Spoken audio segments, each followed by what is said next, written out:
Wolves and the Shoemaker by the Brothers Grimm. First story.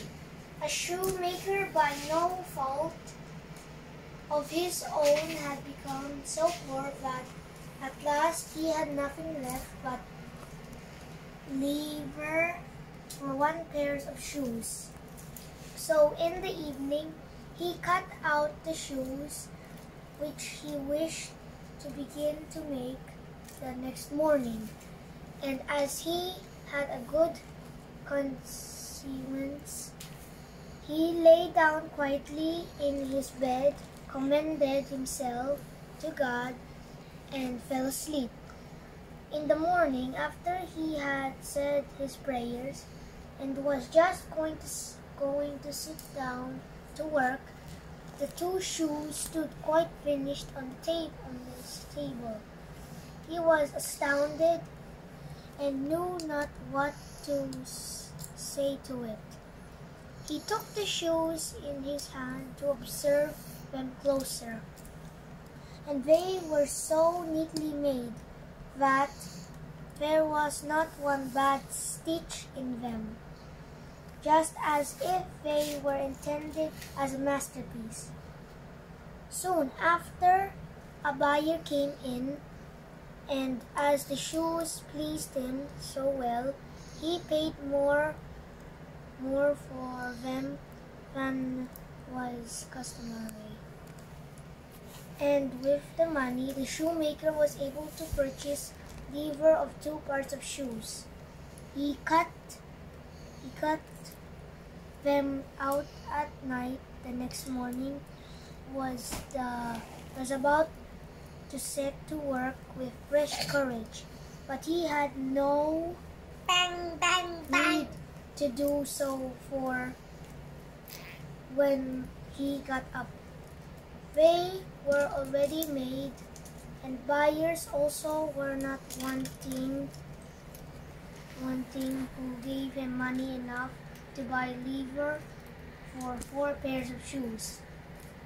The following morning, too, he found the 4 pairs made, and so it went on constantly. What he cut out in the evening was finished by the morning, so that he soon had his honest independence again, and at last became a wealthy man.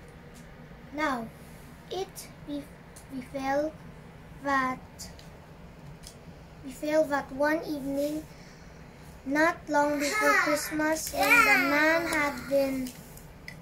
had been cutting out, he said to his wife before going to bed, "What do you think if we were to stay up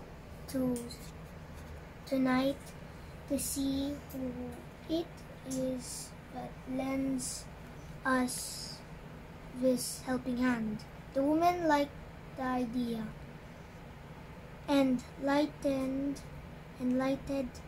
a candle, and when they hid themselves in a corner of the room behind some clothes which are hanging up there, and watched. When it was midnight, 2 pretty little naked men came, sat down, sew and hammer so skillfully, and so quickly with their little fingers that the shoemaker could not turn away his eyes for astonishment. They did not stop until all was done and stood finished on the table, and they ran quickly away. Next morning, the woman said, "The little men have made us rich, and we really must show that we are grateful for it. They run about so, and have nothing on, and must be cold. I'll tell thee what of stockings, and do fool to make them 2 little pairs of shoes." The man said, "I shall be very glad to do it." And one night, when everything was ready, they laid their presents all together on the table instead of the cut-out work.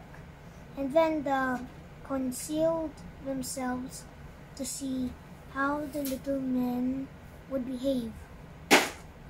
At midnight, they came bounding in and wanted to get to work at once.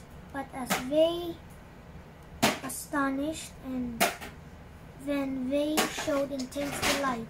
They dressed themselves of the greatest rapidly, putting the pretty clothes on and singing, "Now we are boys so fine to see. We should be longer cobblers be. We longer cobblers be." Then they danced and skipped and leaped over chairs and benches. At last, they danced out of floors. From that time forth they came no more. But as long as the shoemaker lived, all went well with him, and all his undertakes prospered. The end.